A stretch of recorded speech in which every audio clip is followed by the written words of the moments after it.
په امت کې تیر شوی ده. فضیل ابن عیاض رحمه الله تعالی دا یو لوی ډاکو، یو لوی غل و.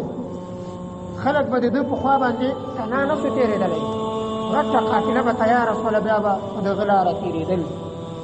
نو په دې وهم او ویره باندې به تېرېدل چې داسې نه فضیل ابن عیاض راسي او د موږ مالونه لوټ کړي.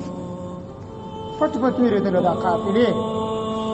نو فضیل ابن عیاض رحمه الله تعالی دومره لوی ډاکو یو کور ته ور واوښت، غلا کوي.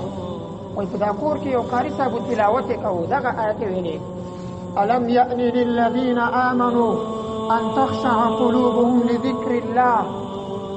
دی خو په ترجمه پوهېده، عربو. الله تعالی فرمایي په دې آیت کې، وایي آیا نه ده راغلی هغه وخت په ایمان والاو باندې چې د دوی زړونه د الله له ذکر نه ولړزېږي؟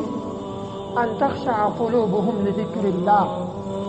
فضیل ابن عیاض چې کله د آیت واورېده نو ډېر خوف ورباندې راغی، د الله ویره ورباندې راغله او په هغه کې باندې توبه وایستله.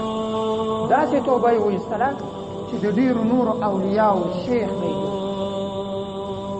د زمانې غټ ولی الله ورنه جوړ. الله تعالی خو ډېر مهربانه ذات، خو ما تا ټوله مهربانه ده، قهار هم ده.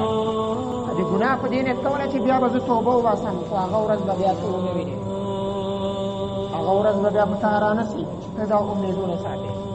ها که ګناه در نه سوي وي په هغه به ناامیده کېږې نه، د الله نه به امید ساتې، الله دې به کېږي. الله ډېر مهربانه ده.